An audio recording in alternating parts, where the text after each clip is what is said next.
Bonjour Michel. Bonjour Aimé. Eh bien, très heureux de te retrouver là. Alors c'est une grande exposition, un grand événement miossé là qui a lieu cette semaine. Oui, on essaye de faire une grande exposition qui retrace tout l'historique de la commune de Mios parce que j'ai pensé qu'il était nécessaire et souhaitable, vu l'augmentation de population de la commune, avec un grand nombre de gens qui viennent de tous les pays de France mais qui ne connaissent pas notre histoire et encore moins l'histoire de Mios, j'ai pensé nécessaire de leur faire un petit panorama de ce qu'était le village, ce qu'étaient les habitants, comment ils vivaient, etc. Et je crois que l'expérience montre qu'un grand nombre de Miocés, nouveaux et anciens, eh bien, viennent et découvrent un petit peu leur pays. Moi, je viens de découvrir cette exposition, je viens de faire un tour, là, c'est formidable. Bravo à l'équipe de Mios Culture Loisirs qui est placée sous ta présidence, bien sûr. Hein. Mais c'est une équipe quand même, hein. Je ne suis pas tout seul, mais c'est vrai quand même que j'en suis la cheville ouvrière, mais je veux quand même remercier toute l'équipe qui m'épaule, qui fait beaucoup de choses pour que cette manifestation soit une réussite. Eh bien alors, il faut rappeler à nos téléspectateurs que c'est à la salle des fêtes de Mios que l'exposition est commencée et qu'elle va se terminer. Elle se terminera dimanche soir à 19 h et jusqu'à dimanche soir, il y aura une permanence de 10h du matin à 19 h le soir. Ben, j'espère qu'il y aura beaucoup de monde. En attendant, tu nous fais faire un petit tour rapide. Ben, je peux. On va peut-être commencer par les deux figures emblématiques de Mios, les deux toubibs, les deux médecins.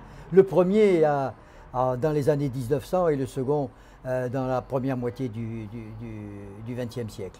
Et je veux parler des docteurs Bertrand Peynaud d'une part et Raoul Germain d'autre part. Eh bien on y va, tout de suite, eh bien, on te suit. On y va.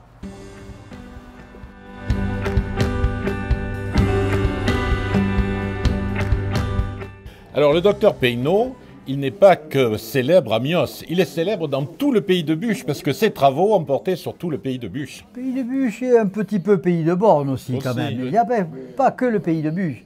Mais c'est vrai que le docteur Peynaud a été le premier qui a mis en évidence beaucoup d'objets et la vie des Miocés de l'époque du paléolithique et je dirais du proto-historique surtout.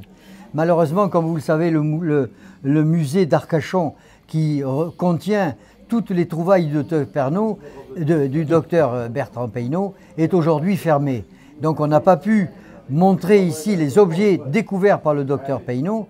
Par contre, on a ici présenté pour le public des objets qui ressemblent à tout ça. On retrouve ici bien entendu les objets classiques avec depuis la pierre taillée, la pierre polie, un petit peu de poterie avec les urnes funéraires puisqu'on était dans une civilisation celte et les Celtes faisaient brûler leurs morts et mettaient les cendres dans des urnes qu'ils cachaient dans des tumulus. On était au premier âge du fer, hein, si je me souviens bien, entre moins 800 et moins 200 avant Jésus-Christ. Voilà, et puis en gros, et puis après jusqu'à Jésus-Christ, jusqu'aux Romains, quoi. Oui, oui. Mais même avec les Romains, où on trouve quelques traces des tuiles romaines, on trouve de la sigillée bien évidemment, des poteries et bon, les choses classiques du style fusaïole, du style etc.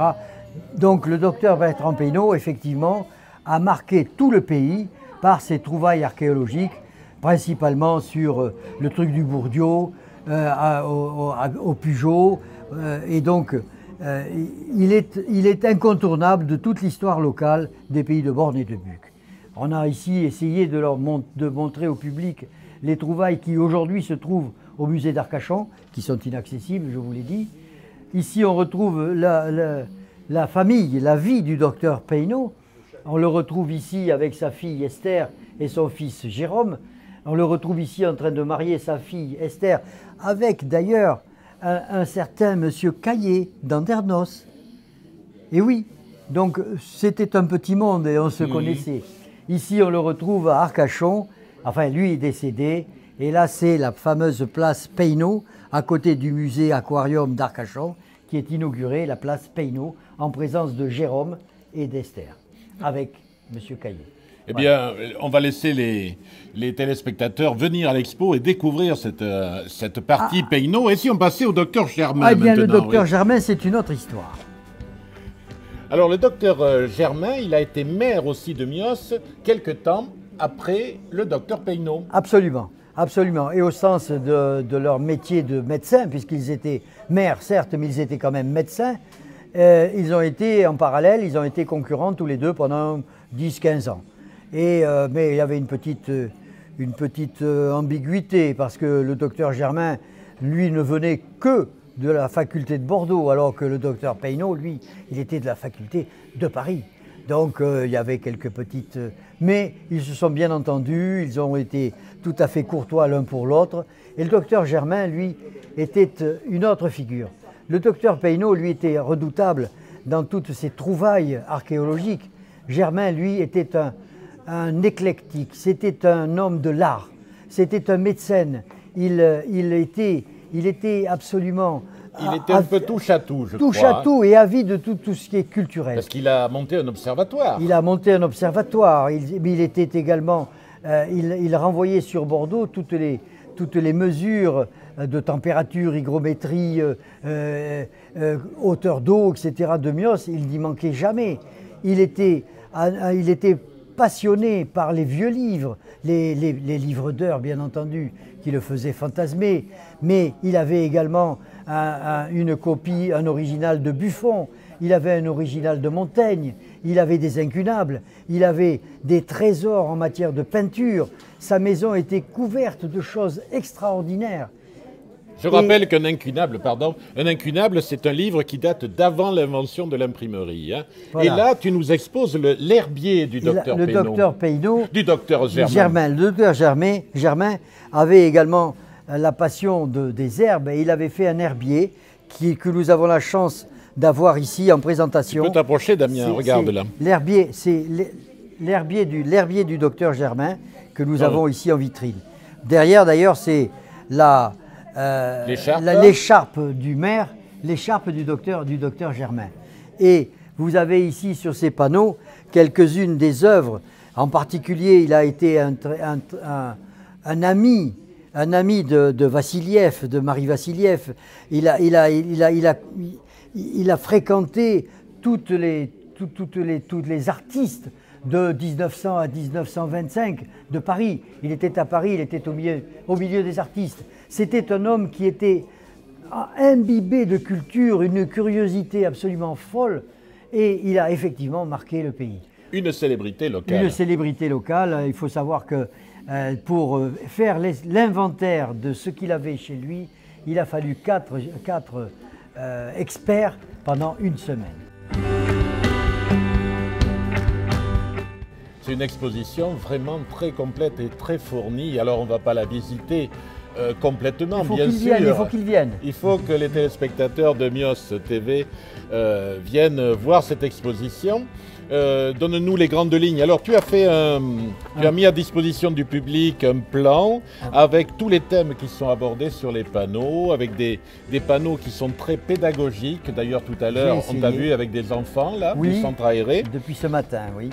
Et donc, je pense que tous les gens, en particulier ceux qui viennent d'arriver à Mios, et Dieu sait ils sont nombreux, ils vont trouver ici matière à s'approprier la culture locale. Et s'approprier la vie de la commune. Et cette commune de Mios est très ancienne. Elle date bien évidemment, comme on l'a dit avec le docteur Peynaud, elle date du Paléolithique, mais en tant que commune et en tant que ville, on peut considérer qu'il y a quand même 2000 ans d'histoire ici, les Romains ont laissé des traces, et puis derrière tous les siècles de l'histoire. Et je crois que les nouveaux Miocés devraient découvrir dans cette exposition d'abord l'histoire de notre région, cette grande forêt landaise qui a utilisé le pin avec sa résine pour faire de la poix dès l'Antiquité, et qui derrière a fait l'exploitation de la gemme avec la richesse lors de la période d'or de l'exploitation des pins. Et ils peuvent découvrir ici ce qu'est le territoire, son sol, ses limites, et puis toute sa vie industrielle, économique. Et je crois qu'ils peuvent ainsi découvrir également les aspects un peu plus tristes des deux guerres mondiales, des incendies de forêt, bien sûr la voie ferrée qui a bouleversé au XIXe siècle la vie de toutes nos landes. Et derrière la voie ferrée, eh bien, la lutte contre les incendies, la partie moderne avec les industries, etc. Donc tout ce que je peux dire aux anciens miocés, venez redécouvrir certains chapitres de votre vie miocèse, et aux nouveaux miocés, venez découvrir le pays et la ville où vous venez d'arriver. C'est ce que je leur souhaite et vous serez toujours les bienvenus. Merci Michel. L'exposition est à la salle des fêtes de Mios jusqu'à dimanche soir. Les heures d'ouverture? Les heures d'ouverture sont de 10h du matin à 19h l'après-midi. Donc il y a quand même le temps, il y a 9 heures par jour et vous avez de quoi lire et de quoi découvrir. Merci Michel Hugues. Bassin Média, c'est votre agence web et audiovisuelle. Deux pôles pour vous aider à communiquer et améliorer votre image de marque. Avec le pôle audiovisuel, passez sur Bassin TV pour mettre en lumière votre entreprise. Confiez-nous la réalisation de votre film publicitaire. Avec le pôle digital, Community Manager, application mobile, site internet vitrine ou e-commerce. Référencement local gratuit via nos réseaux Facebook Ma Ville. Avec Bassin Média, développez votre activité en toute sérénité.